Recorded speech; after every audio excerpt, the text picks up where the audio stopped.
106,6 FM Merkuri, sahabat dan selamat sore. Perbincangan Talkshow Suara Dewan seperti yang sudah saya sounding tadi kepada Anda, kita akan membahas terkait dengan 3,5 juta Gen Z menganggur, alarm sosial untuk Jawa Timur, sahabat. Karena kalau kita bicara tentang angka pengangguran di Indonesia ya, kita bukan bicara tentang skala Jawa Timur, tapi kalau di Indonesia angkanya itu mencapai 8 juta, sahabat.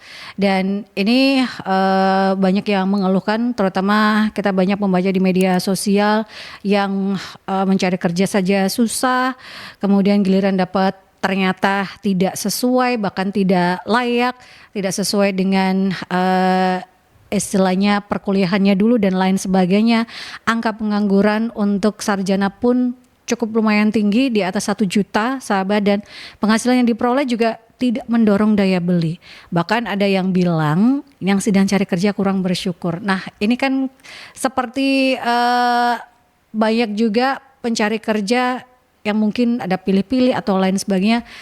Tapi yang jelas yang dibutuhkan masyarakat adalah lapangan pekerjaan untuk kehidupan yang layak. Ini banyak yang dikeluhkan seperti itu ya. Dan untuk saat ini beruntung karena saya ngobrol langsung bersama dengan Ketua Komisi E DPRD Provinsi Jawa Timur, ada Ibu Dr. Anda Sri Untari MAP. Apa kabar, Bu? Baik sekali, Mbak Janti. Mbak, aku panggil kamu siapa? Yanti. Mbak Yanti saja, Bu, boleh.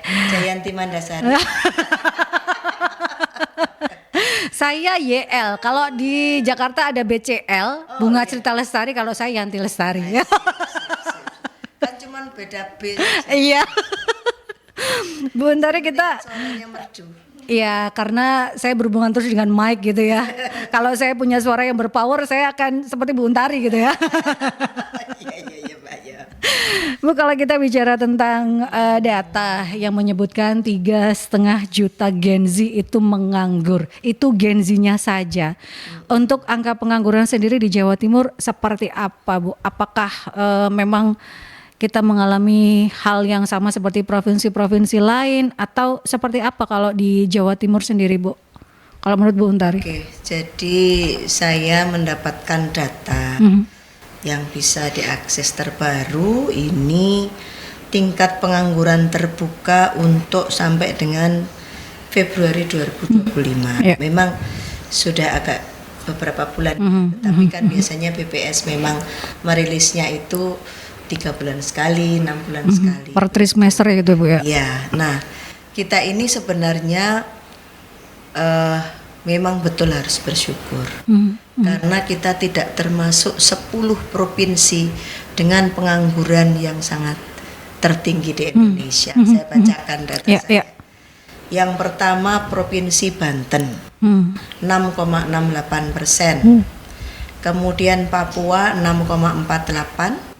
Papua Barat Daya 6,48%, Riau 6,39%, DKI Jakarta 6,21%, Maluku 6,11%, Sulawesi Utara 5,85%, Sumatera Barat 5,75%, Aceh 5,75%, Kaltim 5,14%. Ini sumbernya antara April 2025. Nah, jadi kalau melihat seperti ini, maka angka pengangguran di Jawa Timur ini tidak termasuk yang 10 pengangguran tertinggi di Indonesia. Jadi kita memang tetap harus khawatir. Nggak boleh tidak khawatir. Karena setelah khawatir itu mikir. Iya, betul, betul. Setelah khawatir, tidak khawatir, nggak mikir misalnya. Nah, maka data yang bisa saya akses dari rekan-rekan Disnaker Trans kita berdasarkan laporan dari LPJ kita, Gubernur, itu kita punya angka pengangguran terbuka itu turun, Mbak, dari 3,74% di Februari tahun 2024 menjadi 3,61% di tahun 2025. Jadi turun 0, sekian. Cukup signifikan. Maka dengan komposisi memang masih tetap kesimpulan dari mana-mana itu benar bahwa pengangguran tertinggi masih di SMK. Oh iya. Untungnya SD dan SMP itu malah enggak. SD, SMP itu malah paling kecil penganggurannya. Nah, untuk yang tingkat pengangguran, jadi kalau komposisinya ya Mbak, itu proporsi jam kerja penduduk bekerja di Februari 2025, pekerja penuh itu 62,95%, ini pekerja penuh ya, untuk yang bekerja ini. Dan bekerja paruh waktu 30,07, setengah menganggur 6,98. Nah, kemudian kalau kita lihat di tingkat partisipasi itu tadi angkatan kerja, terus tadi angka pengangguran, proporsi penduduk bekerja menurut status pekerjaan utama itu memang tetap saja itu paling tidak banyak yang tidak bekerja itu SD sama SMP. Kenapa sih mereka kok coba saya cross check di lapangan gitu ya. Kenapa sih mereka kok bisa tidak menganggur? Karena pekerjaan apa saja mereka bisa lakukan. Misalkan pekerjaan rumah tangga, pekerjaan di sawah, buruh tani, di kemudian pekerjaan informal berarti ya Bu ya. Informal gitu. Kalau pekerjaan formalnya tentu tidak, karena pasti membutuhkan minimal SMP. Untuk dunia kerja yang itu dalam bentuk perusahaan-perusahaan, entah investasi yang sifatnya dalam negeri maupun luar negeri. Jadi kita masih agak sedikit aman dibandingkan provinsi lain. Nah, kalau kita bicara tentang kita Jawa Timur ya, bisa dikatakan sedikit lebih aman karena kalau kita tadi disebutkan oleh Bu Untari ya, ada DKI Jakarta 6,2% angka penganggurannya. Berarti apa sih Bu yang membuat Jawa Timur ini masih lebih baik dari DKI Jakarta yang kita ketahui bersama semua orang? Kalau pekerjaan adalah ya ke istilahnya ke ibu kota negara, itu akan kesempatan akan lebih banyak. Berpikirnya adalah seperti itu. Apa yang membuat Jawa Timur ternyata kita masih lebih baik? Bahkan angka angkatan kerja untuk sekolah dasar dan sekolah menengah saja itu ternyata masih bisa kok bekerja gitu ya, apapun gitu, meskipun sektornya informal, tapi ternyata masih bisa bekerja. Apa Bu yang membuat Jawa Timur ternyata masih lebih baik ternyata dari provinsi lain? Yang pertama etos kerja.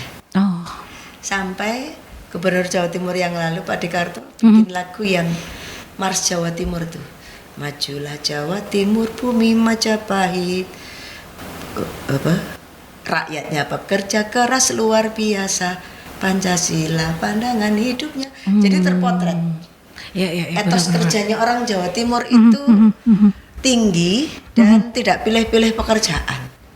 Kayak Surabaya itu wani ya Bu, mau kerja apapun pokoknya wani gitu. Nekat gitu ya. Nanti kalau di daerah-daerah Mataraman itu mereka lebih banyak saya lihat di ayam, sapi, peternakan, sawah, peternakan, ya, ladang gitu. Nanti kalau di daerah Arek itu tebu, hutan-hutan. Karena kan saya pasti di Jawa Timur. Kemudian kalau di daerah pantai mereka bekerja di pesisir-pesisir itu mencari ikan, dan pekerjaan mencari ikan itu modalnya adalah keberanian. Karena saya ini kan pernah wawancarai salah satu kapal jukung Mbak di Sendang Biru, bukan Sendang Biru, Tirtoyudo. Saya tanya, gini nih sampean bekerja cari ikan ini berapa hari di laut? Ndak mboten mesti Bu, kadang nggih kali dinten, kadang sedalu angsal, kadang sampai 3 dinten loh. Kalau sampai 3 hari terus maam apa? Ya yang ada ini bisa dimakan kan, kami bawa mie, bawa nanti bawa air panas begitu. Terus dapatnya niku mboten mesti, tapi alhamdulillah rezeki niku wonten mawon.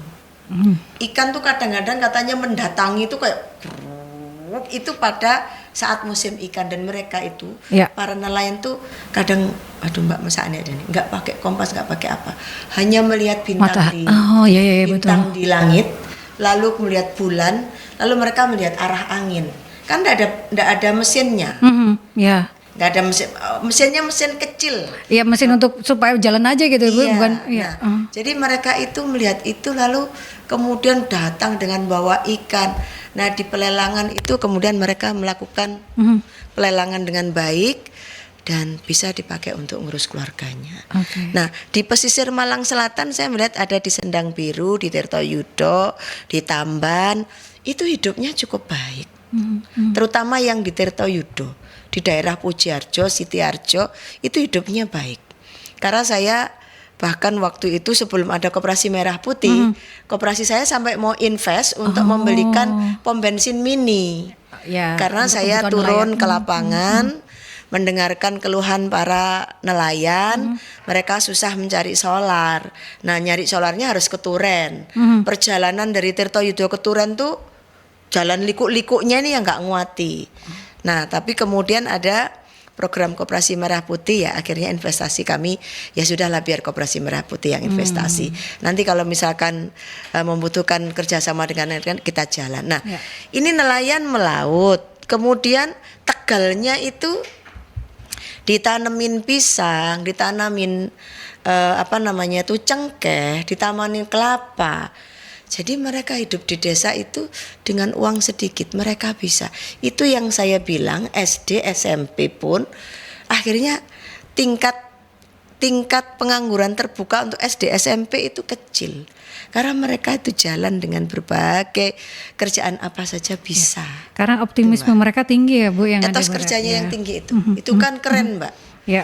Karena setinggi apapun kita ngasih pengetahuan, kita mendorong melalui kebijakan-kebijakan, tapi kalau masyarakatnya males, Ya, betul. itu enggak bisa. Tapi begitu etos kerja tinggi, dipantik sedikit saja, mereka kerja. Karena dengan keberanian, dengan kegigihan. Bayangin naik sepeda motor cuma ono rongkongan gitu. Dan itu rongkongan tok, Mbak. Ini isinya patebon. Betul. Antar weng swang. Nggak ada remnya mati gitu. Nggak ada mati, nggak ada apa-apanya. Wes. Saya sering nemoni mereka itu. Ya, ya. Saya kalau nemoni mereka mobil saya tak suruh minggir. Mereka lagi cari makan. Karena kalau kita bicara optimisme, ya mereka-mereka ini yang memiliki etos kerja yang tinggi itu yang benar-benar Itu. segala sesuatunya dilakukan apapun itu untuk mencari penghasilan gitu ya supaya hidupnya baik. Supaya Yang hidupnya tidak baik, yang betul. tidak baik adalah gaya hidup kadang Bu. Lifestyle. Ya, itu yang membuat kadang tidak baiknya tuh di situ gitu loh. Jadi bukan karena tidak punya pendapatan, tetapi tidak bisa mengatur pendapatan. Ya, ya. Berapapun pendapatan yang masuk, kayak nyemplung laut, wush. Hilang gitu. Kayak kena itu loh Bu, angin tiba-tiba mana nggak pegang gitu. Maka sebenarnya saya sering ngajarin ibu-ibu di bawah itu ekonomi rumah tangga kecil. Bagaimana mendapatkan misalkan sehari tandur. Ini kan Ya, saya tahu ya, juga di ya. tandur itu kalau sampai jam 10 mulai jam 7 pagi itu 40.000. Nanti kalau sampai jam 1 itu 75.000, Mbak. Ini di daerah-daerah tempat saya karena saya kan juga berelasi dengan mereka ya. Nah, itu mereka sudah bisa sisihkan. Nanti kalau katakanlah nandur 4 petang dino oleh 300 toh, Mbak. Itu nanti untuk beli beras dapat seminggu. Nanti sayur mayur sudah medhi lombok dewe, terong dan sebagainya, nanam sendiri di depan sehingga masih bisa menyimpan buat sekolah anak-anak. Ya, Itu ya. ekonomi rumah tangga kecil kalau Bank Dunia itu mengukur dengan $1 Amerika yang bahkan kan sebenarnya ukurannya $2. Tapi sekarang kan $2 itu kan udah 3 juta lebih ya, Mbak ya. Itu udah bisa dikatakan di desil 6 itu, Mbak. Kalau desil 1 yang 500.000, Mbak. Desil 1 itu ya sebulan itu cuma dapat $500. Kalau pegawainya matun utawa nandur oleh ping 5 kali kan berarti cuma 500.000. Tapi kok bisa hidup? Itu tadi mereka punya beras disimpan, kok dimaem tambahi gaplek nasi gaplek itu enak loh. Iya. Kalau saya ke desa-desa itu gulanya rendah juga Bu, lebih sehat juga Bu. Saya malah minta tapi nasi kalau tiwul. di kota susah nyarinya itu. Sudah jadi tiwul yang ini, Mbak, yang jadi tiwul yang tinggal ngedang itu Ya. di kota. yang lebih Harganya praktis udah ya. mahal. Betul, setengah kilonya berapa gitu ya. Saya nyoba itu semua kok Bu. Nah, Enak kan kalau kita ini. kalau kita bicara tentang keterampilan, ini kita bicara tentang yang ada di kota lah, seperti mungkin Malang Kota, Surabaya gitu kan, Sidoarjo gitu kan. Apalagi angka pengangguran yang cukup tinggi adalah SMK. Apa yang kurang atau kurang match berkaitan dengan keterampilan yang dimiliki dan juga kebutuhan industri ini bisa dikatakan menjadi salah satu penyebab yang terbesar bahwa angka pengangguran di SMK ini tinggi. Mungkin saat praktek ternyata tidak sesuai dengan kebutuhan di industri atau seperti apa Bu? Iya. Bisakah itu jadi salah satu penyebabnya angka pengangguran Bisa. SMK tinggi? Jadi ada beberapa faktor. Faktor pertama, kita ini kan sekarang sedang melakukan upaya untuk vokasional. Ya.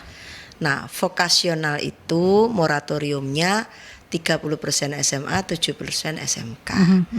Alhasil yang mendirikan sekolah SMK tidak hanya negeri, tapi juga swasta. Ya. Nah, kalau negeri kita masih bisa mendorong untuk menjamin adanya tambahan ruang kelas baru, tempat praktek dan sebagainya. Begitu rekan-rekan kita yang swasta, terkadang dengan semangatnya yang tinggi, Betul. itu nampung siswa, bingung ruang kelas, bingung tempat praktek, bingung ini, akhirnya lulusannya seadanya. Contoh, saya pas berkampanye dengan Bu Risma di sebuah pabrik rokok di Malang, ketemu sama pekerja-pekerja pabrik rokok. Kamu masih muda kok sudah kerja di sini, kenapa nak? Saya gitu. Kamu lulusan apa? SMK Bu, tapi nggak lulus. Kenapa nggak lulus? Kelas 2 saya keluar Bu. Kenapa keluar? Karena sekolahan saya itu nggak punya tempat praktek. Jadi saya harus jauh, PP dari rumah saya ke tempat prakteknya itu sudah membutuhkan biaya sendiri, belum lagi bahan praktek dan sebagainya. Jadi akhirnya orang tua saya nggak bisa untuk memberikan supporting itu, saya keluar, saya kerja di sini. Kerja di sini saya dapat gaji Bu. Satu catatan kan, bahwa ini sebuah fakta bahwa beberapa mungkin tidak semuanya SMK swasta bagus juga banyak, tapi kebanyakan seperti itu. Karena siswa kita ini SMA dan SMK jumlahnya 7,5 juta anak. Itu baik yang ada di SMA, SMK negeri swasta. Kalau ditambah pondok pesantren kira-kira 15 jutaan, Mbak. Nah, ini kalau kemudian sarprasnya tidak memenuhi, sementara dunia usaha membutuhkan itu.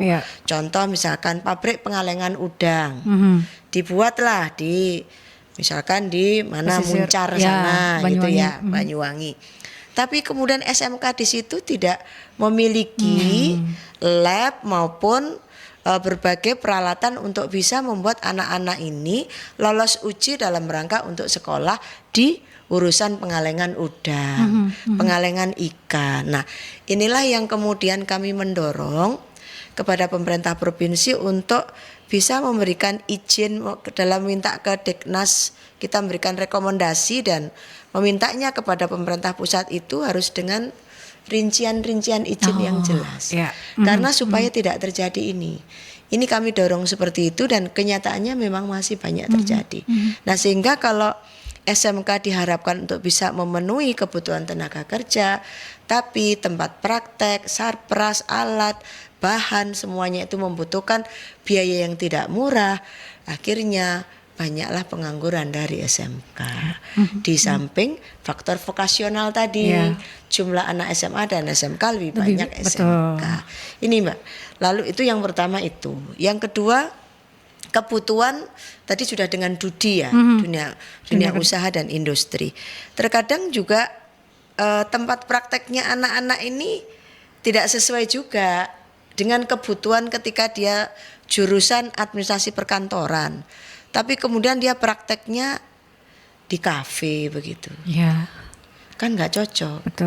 Sehingga dia mau administrasi perkantoran pasti entah itu di perusahaan bisnis atau di lembaga-lembaga pemerintah kan. Sehingga dengan begitu ini yang memang harus para kepala sekolah, para guru harus melakukan desain ulang supaya mendirikan, ini pikiran saya nih, SMK itu ini landscape-mu ini anak opo gitu. Oke, jadi di radarnya sekitarnya itu ada apa misalkan saja? ada perusahaan rokok, ada perusahaan roti, perusahaan ini. Nah, maka dirikanlah bakery misalkan.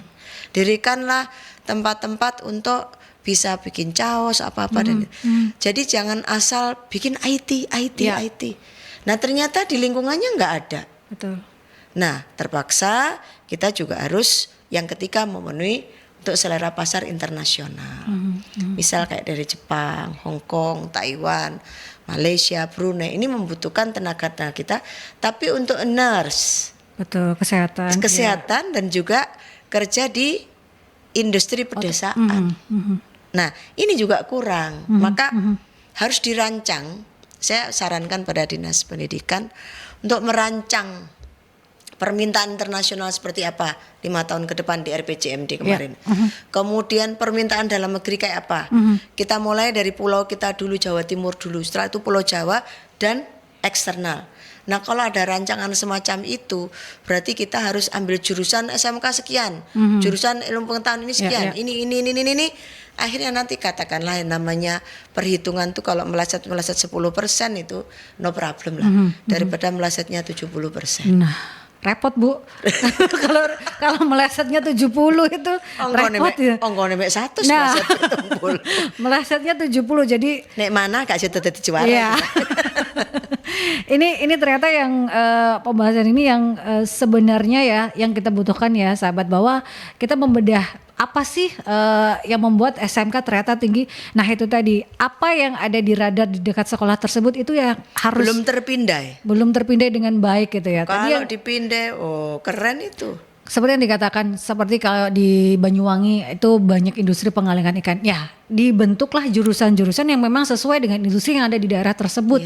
Itu yang harus. Kemudian, kalaupun memang tujuannya untuk tenaga kerja di luar gitu ya, teman-teman para TKI ataupun itu di sektor-sektor industri di sana, itu apa yang dibutuhkan?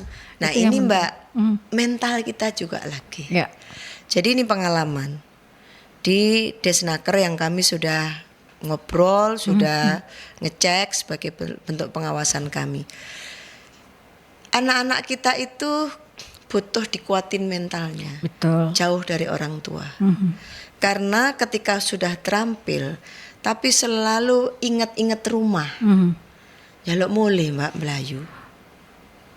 Nah, ini kan kalau kita sudah kontrak kan nggak bisa begitu. Betul. Nah, begitu lari, kehilangan kendali kita, misalkan kendali itu maksudnya ya dia mau lapor wedi, dia pulang Melayu, akhirnya jadi tenaga ilegal begitu kan. Terus akhirnya kayak yang ditemukan ginjal-ginjal. Ya, seperti yang di Kamboja di gitu Kamboja ya. itu. Maka saya ingin juga saya sampaikan pada saat kami rakor dengan Dinas Desnaker ini di BLK Pandaan sini, beliau juga menyampaikan dulu itu ada yang namanya pembekalan offline Mbak, tatap muka begini. Sekarang maunya pemerintah pusat itu mempermudah, tapi justru mengurangi kualitas. Apa kualitas yang berkurang? Yaitu penyampaian berbagai bekal yang biasa tersampaikan one on one begini nih. Enak kan? Ya. Iso ndelok sinar matanya, ekspresinya. Nah, ini online. Namanya online disambi makan, disambi tidur. Iya, betul. Akhirnya ketika udah sampai di sana banyak yang tidak sesuai kebutuhan. Nah, berhubungan dengan etos kerja lagi ya, etos Bu. kerja lagi dan keberanian untuk menjadi orang-orang yang dikirim dengan kualitas mental yang bagus. Apalagi Gen Z kita kan kondisi hari ini seperti ini. Katanya mentalnya strawberry, Bu. Strawberry. Bagus di luar, tapi kalau saya ditekan mentalnya kan itu. baja. Klopo. Oh, Praja Muda Karana klopo. iya. Ceblok konjukur mentalnya kayak Bu. Tapi kalau sekarang mentalnya strawberry.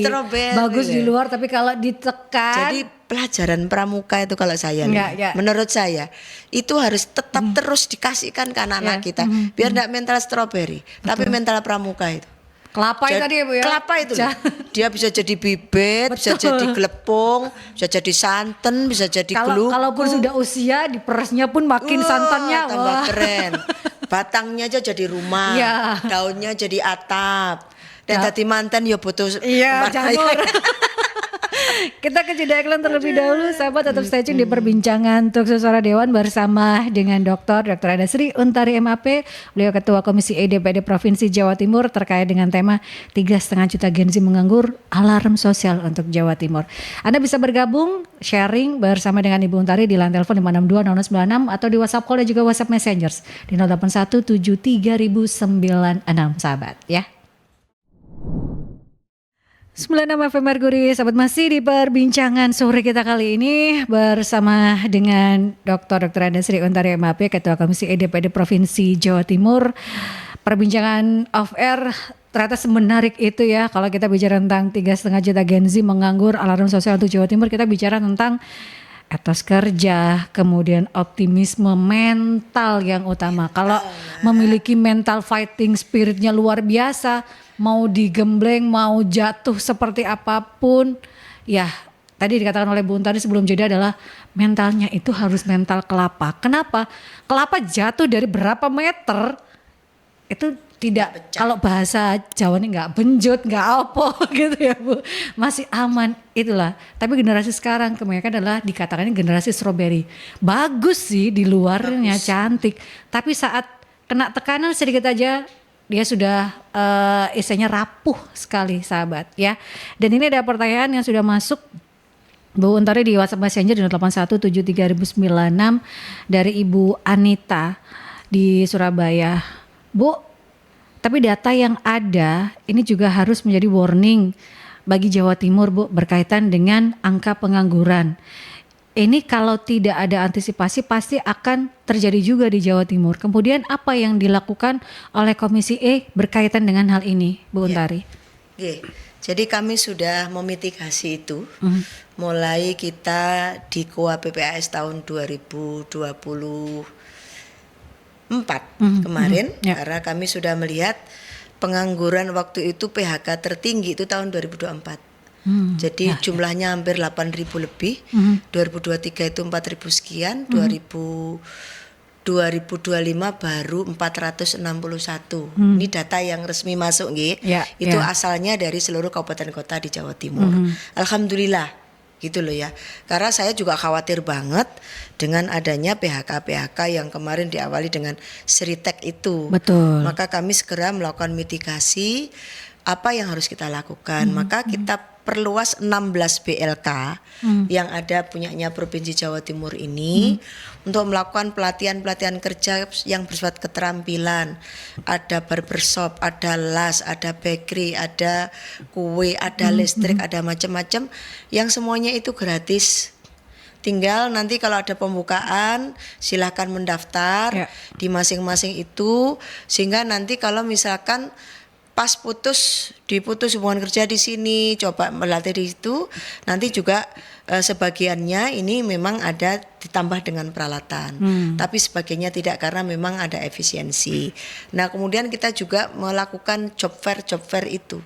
Di job fair itu terakhir itu saya dapat, alhamdulillah ini kesempatan kerjanya besar, mungkin bisa didengerin oleh rekan-rekan se-Jawa Timur. Ini yang saya dapat data dari Kepala Dinas. Nah, jadi data lowongan kerja tahun 2025 untuk nama kegiatannya karir DPPNS, jumlah jabatannya 147 dan lokernya 575. Jadi ada loker 575 yang pada posisi ada jabatannya 147. Kemudian karir di Telkom, untuk di Telkom itu jumlah lokernya 413. Kemudian jumlah jabatan 161. Job fair 2025 ada 1242 loker. Kemudian jumlah jabatannya 613. Untuk yang siap kerja itu jumlah lokernya 828, yang siap kerja 42, Kemudian ini semua yang kita kumpulkan ini data ketenaga kerjaan kita. Jadi totalnya ada 3.961 loker yang jumlah jabatannya 963. Ini data sama dengan 11 Agustus 2025. Jadi ya memang tidak bisa memenuhi semua lulusan angkatan kerja. Tetapi kita berharap dengan adanya loker-loker semacam ini yang bisa diakses, nanti langsung aksesnya kepada Dinas Tenaga Kerja Provinsi Jawa Timur saja, karena di situ sudah terbuka semuanya. Dan kemudian semua pelatihan-pelatihan juga kita dorong untuk itu di berbagai UPT-UPT yang kita miliki. Ada di Pandaan, ada di Singosari, ada di Lawang, ada di Nganjuk, ada di Jember, ada di Banyuwangi. Nah, ini ada di Surabaya. Ini semuanya kita upayakan agar kemudian bagi mereka yang menginginkan bekerja tapi belum punya keterampilan, minimal kayak barbershop. Ini saya kan sempat mengikutkan karena masih jadi ketua umum koperasi ya Mbak ya. Tak ikutkan 16 anggota saya barbershop ini. Habis itu tak kasih kredit untuk peralatan ini. Gitu ya. Akhirnya selesai dilatih 1 bulan, mereka udah langsung bisa kerja. Saya bilang, berapa ini Mbak ini pada trainernya? Maksimal 2 juta sudah bisa Bu gitu untuk beli peralatan macam-macam tuh bisa mereka kerja. Oke. Kalau sehari itu dapat 2 kepala kan 100.000. Katakanlah sebulan dapat sekitar 500.000 maupun 700.000 udah bisa buat ngangsur. Wong sebulan cuma 250 ngangsurnya. Nah, itu. Jadi kalau yang dalam asuhan saya langsung itu saya tak suruh latihan, tapi tak kasih program kredit untuk kepentingan mereka dari koperasi. Itu gitu. Ya kalau pengen menghasilkan ya memang harus berkeringat gitu harus ya Bu. Berkeringat, ya. Jangan ya, Bu, kemudian Bu nanti nggak bisa bayar. Jangan ngomong begitu. Ya, usaha aja dulu. Harus ada niatan tinggi untuk mau bekerja. Itu nanti energi positif itu akan datang. Saya tuh lagi mempelajari ilmu energi. Kalau kita berpikiran positif, kita bilangnya alam semesta itu akan mendukung, mestakung.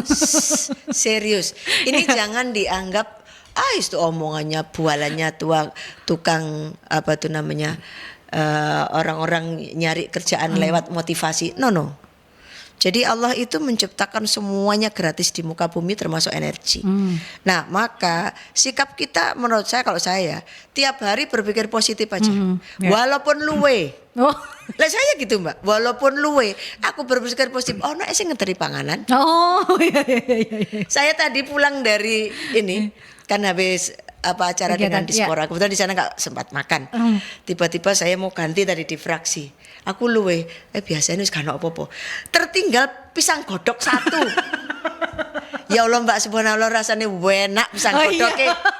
Aku ngene, iki sapa nggo pisang godok? Nggak tahu Bu, tadi pagi kok gak ada ya? Sekarang kok ada. Iki nyepaki aku mek situ.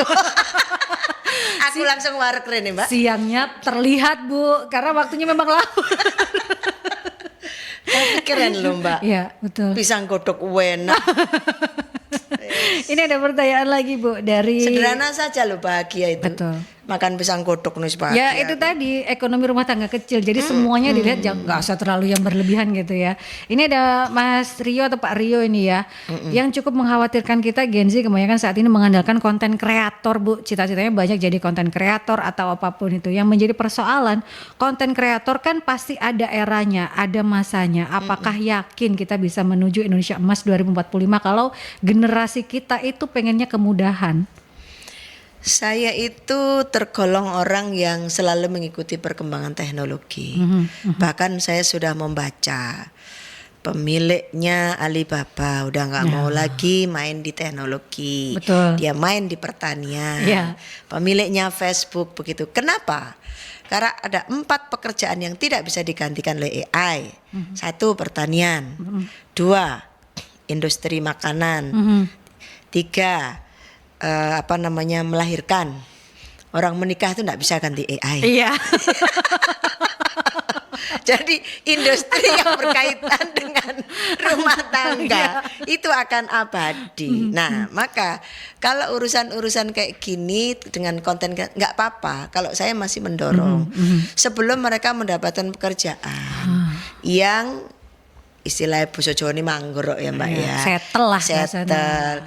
Nggak apa-apa jadi konten kreator dulu, mulai jadi konten kreator makanan. Sekarang nggak usah jauh-jauh, yang lagi sangat viral. Mas Iyun si tuk ngaret iku. Bayangin coba. Sahabat ngarit. Ayo, sopo ngira Iyun niku dadi viral koyok ngono. Iya. Ayo, ngaret lho. Iya. Orang berpikir ngaret itu pekerjaan apa gitu kan. Padahal dia tiap hari sambil apa benakne sapine ngedusi sapi mbek ngene. Apa ngaret mbek ngene. Ngono lho. Sing nonton. Wah, kayak sampai dipacok-pacokno ambek arek Sulawesi Selatan iku. Siapa namanya aku lupa sabar. Aku udah sampai ngikuti ngono iku. Saya ngikuti karena saya ingin tahu perkembangan di luar. Untuk nanti saya berbicara dengan anak saya, berbicara dengan pengambil keputusan, berbicara dengan masyarakat saya. Kalau lagi mengeluh sing mbok keluhne opo. Wong ngarit ae lho ya iso. Betul. Ya kan? Mari ngono engko yang namanya. Tapi juga lihat juga yang baru viral. Teman-teman lulusan UGM tahun 83 seorang psikolog. Yang kemudian ditemukan temannya di pinggir jalan. Coba bayangin, psikolog loh Mbak, UGM 83. Wah, akhirnya koncone kabeh sak UGM mengambil dia di openi ditukok-tukok nih. Ini kan bagian daripada konten kreator itu. Saya melihat di Sinau Kehidupan itu. Nah, banyak banget saya mendapatkan banyak hal dari para konten kreator. Menurut saya itu nggak apa-apa lakukan. Tetapi jangan hanya berharap di situ. Nah, kalau mau itu eksis, selalu harus ide baru. Betul. Ide baru, kreativitas baru, membaca zamannya lagi apa, begitu. Kalau tidak membaca zaman, ya pasti ketinggalan. Itu yang harus dibaca oleh adik-adik kita, anak-anak kita, enggak masalah. Jadi konten kreator misalkan tukang bengkel, ngonten bendino ngemur, bro. Kan yo iso, Mbak. Betul. Lagi bakery misalkan, meleteti rek, ngono-ngono. Ngono ku arek-arek misalkan memang mau bisa kok. Karena itu pekerjaan yang tidak terlalu membutuhkan keterampilan khusus, tetapi keterampilan jari, ide kreatif dan kalimat yang tepat. Ada kalimat hooknya kalau kita bicara tentang media sosial. Kalimat yang tepat. Itu sudah lah, siapa nggak akan ngundang Mas Iyun. Mahal. Iya, sekarang endorse-nya malah lebih tinggi gitu ya. Gitu. Itu memang mungkin bisa jadi batu loncatan. Kayak itu siapa, selebgram Mbak Fuji itu. Yang adiknya Vanessa ya. Siapa ngira dia jadi selebgram. Ya, usia berapa tahun sudah punya rumah luar biasa ya. Menurut kabar, bener nggak, saya nggak tahu. Pacarnya Feral. Kabarnya Bu. Menurut kabar. Iya. Gitu. Saya tuh tahu Feral langsung Mbak, ganteng setengah mati Mbak. Bocah kok ganteng kayak ngono. Biar lek gawe opo. Perawatannya mahal Bu. Tapi asli. Ya. Jadi memang tinggi, cakep. Badannya ibunya kan ya cantik fenomenal. Bapaknya juga mantan Abang None. Wah, wis aku nyawang ya Allah, Gusti Allah ya. Gawe menungso sak apike kok. Itu etos kerja, Bu. Tungone pas. Iya, etos kerja itu, Bu. Ini ada pertanyaan lagi dari CK stres Mas ya. Dari Ibu Indri di Sidoarjo. Ibu tadi ngomong peralatan untuk praktek di BLK. Itu kan masih dikatakan kurang gitu ya. Bahkan kalau kita bicara match dengan industri juga belum banyak SMK yang negeri yang ditopang peralatan yang belum ditopang peralatan memadai untuk praktek lah. Kenapa kok tidak dipenuhi saja semuanya dengan APBD Bu Untari? Nah ini dia APBD. Aduh, saya cukup nggak Bu? Ora cukup. Mbak Indri ya, Sidoarjo. Ya. Jadi kita akhirnya memutuskan untuk kolaborasi itu dari berbagai pihak. Karena APBD Jawa Timur itu setelah kena pajak option terkurangi 5 triliun. Tadinya pendapatan kita sudah 32 triliun. kena pajak option tinggal 27, sekian, sekarang terbulat jadi 28. Nah itu belanja kita tadinya 36, 38 sampean itu tinggal 32. Nah, kenapa begitu? Karena di Undang-Undang HKBD pajak option itu diambil oleh pemerintah kabupaten kota. Memang undang-undangnya ngomong begitu sehingga mengurangi. Nah, kemampuan kita tadinya kita bisa sampai hampir setengah triliun mengalokasikan untuk BLK ini. Ya. Kemarin kita hanya kuat mengalokasikan 256 miliar itu dalam upaya untuk bisa membagi di 16 UPT itu. Dan juga untuk bisa membuat berbagai kebutuhan-kebutuhan yang ada. Nah, karena memang salah satu yang menjadi pokok permasalahan itu urusan pendidikan. Pendidikan ini menempati angka hampir 32% sendiri untuk menyerap APBD. Ini sudah 9,93 triliun untuk seluruh SMA, SMK negeri swasta, Mbak. Negeri swasta. Termasuk Bosda Madin, kan juga kita alokasikan ke sana Madin ini karena Jawa Timur itu ya memang gudangnya pesantren. Ya, betul.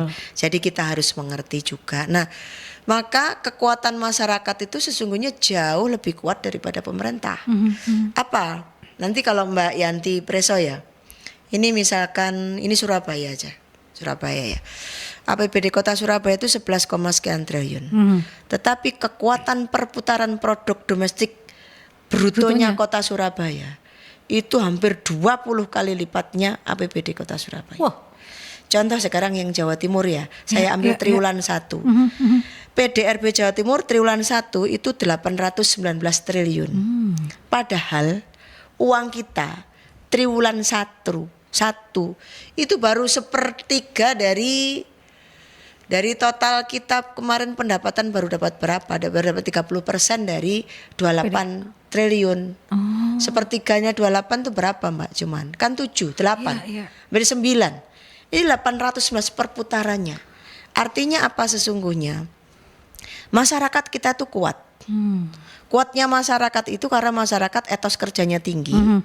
Kemudian masyarakat Jawa Timur juga seneng belanja walaupun kecil tapi tetap belanja dengan daya belinya yang diukur sendiri. Kemudian yang ketiga adalah kita ada investasi baik PMDN maupun PMDA. Contoh di Gresik smelter sudah mulai buka, betul. Lamong dan sebagainya. Nanti di Ngawi itu ada perusahaan, di Nganjuk, di Ngawi ada perusahaan-perusahaan baru untuk pertanian.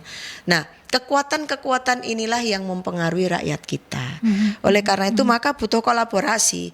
Kolaborasinya itu siapa aja? Pasti satu, untuk bisa membuat terpenuhnya itu kita mencoba untuk dari APBD provinsi memperbarui alat-alat yang dipakai praktek supaya lebih bisa mengikuti dunia yang sedang berkembang. Misalkan kita mau bicara tentang teknik fotografi. Sekarang udah model AI ngono ya.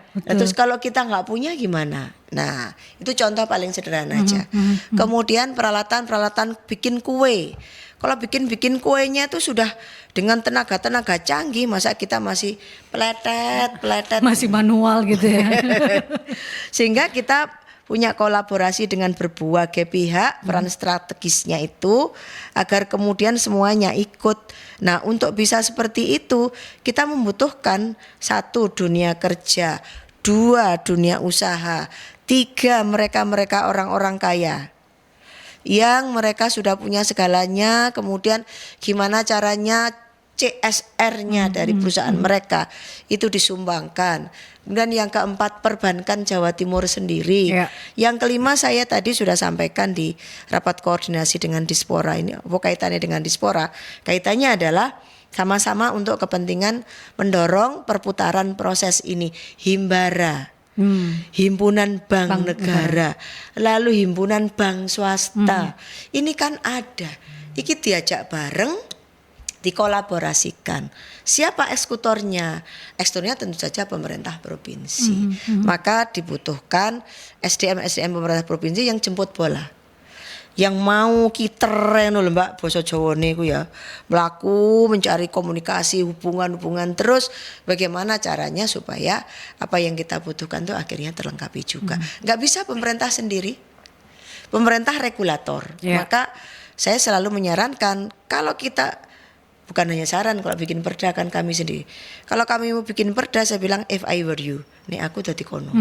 Begitu. Kenapa? Saat saya sudah tidak lagi jadi pengambil putusan, aku kira rakyat.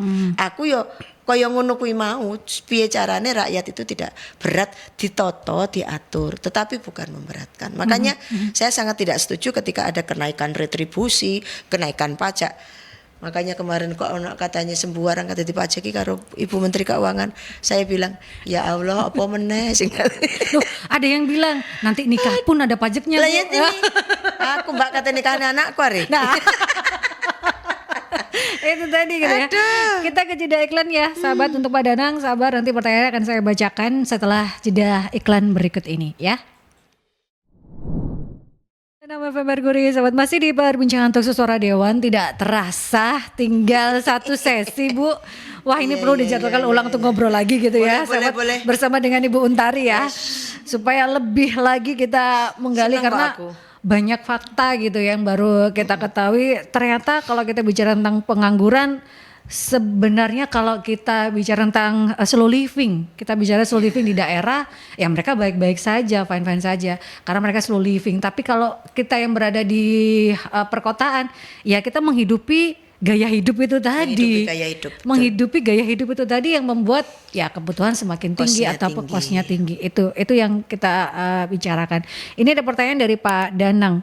Seperti yang disampaikan Bu Untari tadi, Jawa Timur tidak masuk dalam provinsi dengan banyak pengangguran, tapi nyatanya gaji yang diterima para pekerja masih di bawah UMK Bu, yang dianjurkan oleh pemerintah daerah. Masyarakat kita berpikir gaji rendah diterima saja daripada tidak bekerja. Bagaimana dengan kondisi ini yang sebenarnya terjadi? Pengusaha tetap sejahtera, karyawan kurang bahagia Bu.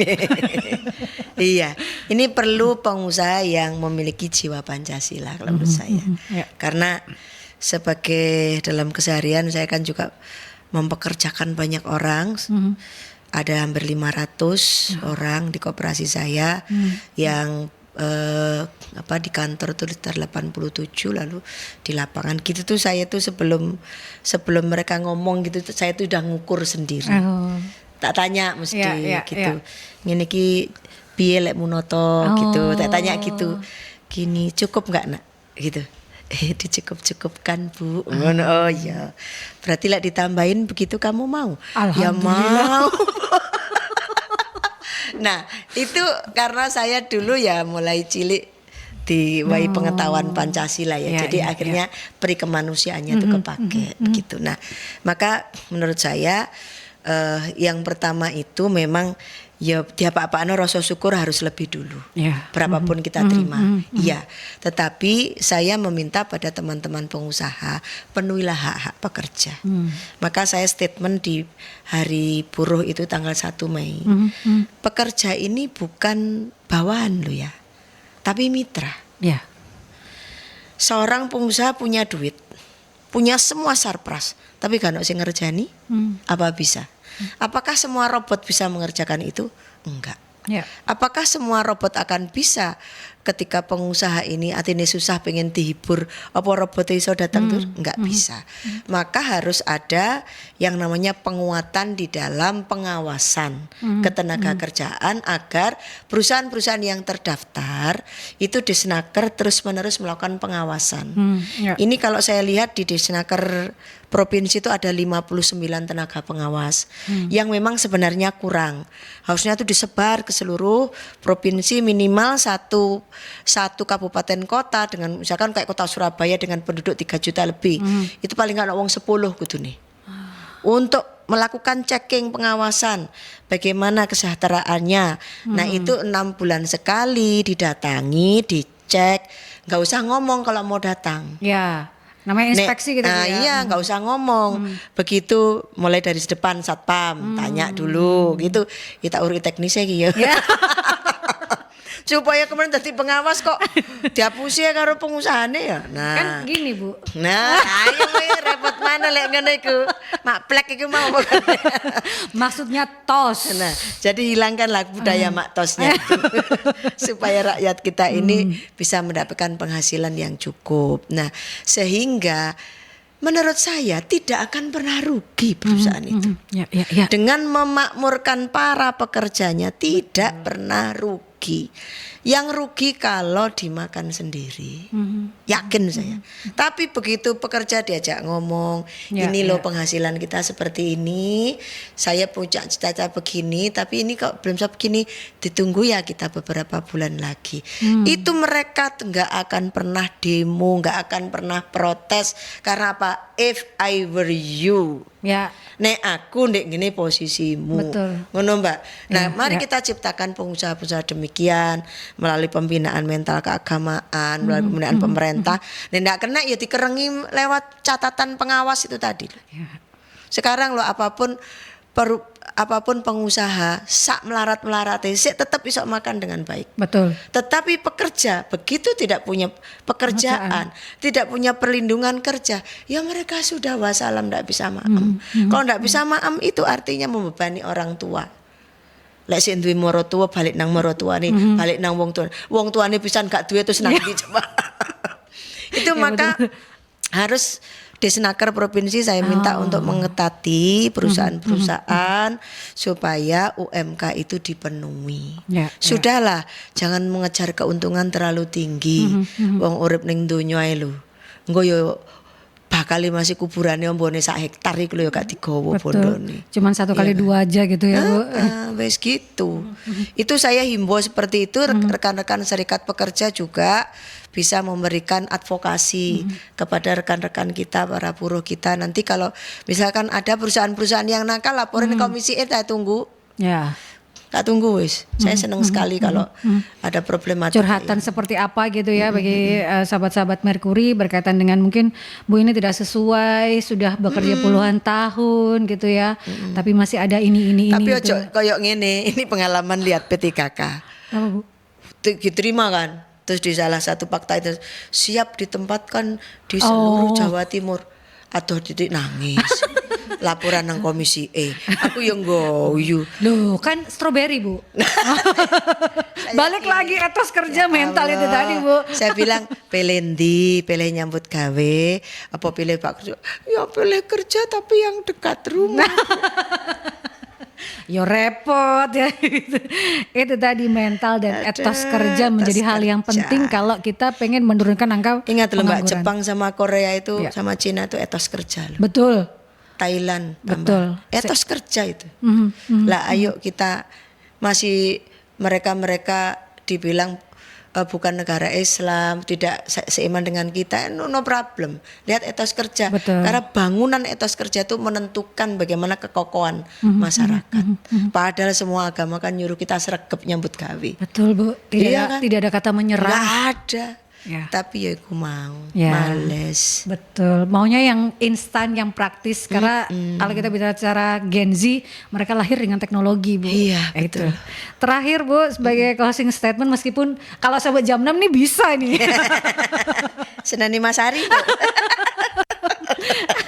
Sebagai closing statement, Bu Untari, apa yang ingin disampaikan untuk sahabat-sahabat Merkuri untuk kita kali ini Bu? Yang pertama, kuatkan mentalitas kita sebagai manusia untuk bisa menghadapi kehidupan kita di seluruh ke depan yang Tuhan sudah berikan segalanya gratis kepada kita. Itu kalau saya ngomong di mana saya suruh nguati itu. Kita nggak pernah ditarik apapun sama Tuhan, nggak ada retribusi dari Tuhan. Ya kan? Pajak nggak ada, retribusi nggak ada. Itu pertama disyukuri itu. Yang kedua mentalitas, yang ketiga asah keterampilan. Keterampilan melihat landscape di seputaranmu ada apa. Lalu terampillah apa. Landscape pertama adalah Pindayan kira-kira 5 km. Landscape pertama. Landscape kedua 20 km. Landscape berikutnya 100 km. Setelah itu luaskan. Mudah kok mindai itu. Pakai Google Map itu gampang mindai. Itu landscape pemindaian yang bersifat memandang bagaimana dunia kerja kita. Kemudian yang keempat, bukalah jaringan sebanyak-banyaknya. Jangan menutup diri. Karena kita ini perlu berjejaring dengan semua. Dengan radio-radio kayak Merkuri kayak begini jejaring dengan semuanya. Nanti loker-loker dimasukkan ke radio-radio, maka banyak orang memberikan mengakses. Kemudian yang kelima itu kami akan mendorong terus BLK kami untuk memperbaiki diri supaya alat-alatnya bagus dan perlindungan kepada para pekerja ini harus kami awasi dengan baik. Maka ketujuh bagian daripada pengawasan Disnaker itu diintenskan untuk pengawasannya agar tidak ada pekerja nakal. Nah, yang kemudian ke-8 apa? Bagaimana policy kami sebagai pemerintah daerah itu untuk terus memitigasi dan mengundang investasi supaya muncul loker-loker yang dibutuhkan oleh seluruh masyarakat kita Jawa Timur, utamanya Gen Z.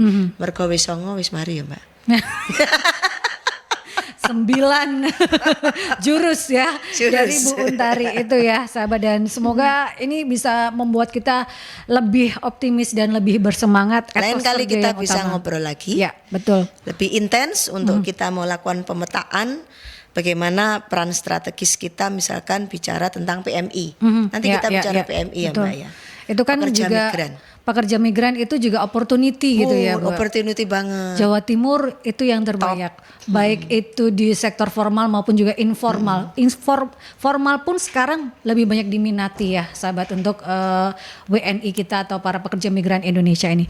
Terima kasih Bu Untari sudah hadir. Mbak Yanti. Sudah benar-benar memberikan kita banyak insight ya, banyak motivasi terselubung bahwa kita sebagai para pekerja ini harus memiliki etos kerja yang tinggi, optimisme yang tinggi juga, dan mental yang kuat, sahabat. Jadilah mental seperti kelapa. Yes. Itu tadi. Jangan Terima kayak kasih. Stroberi sama tomat ya. hanya bagus di luarnya saja ya, Bu. Terima kasih sekali lagi, Bu. Sami-sami. Sehat selalu supaya kita bisa Matur ngobrol berkaitan dengan Jawa Timur yang lebih baik lagi. Dan untuk Anda yang tertinggal, kita bisa menyaksikan kembali nanti di YouTube channelnya Merkuri, sahabat, di Radio Merkuri 96. Dan saya Antrasar harus pamit undur diri. Assalamualaikum warahmatullahi wabarakatuh. Waalaikumsalam warahmatullahi wabarakatuh. Matur.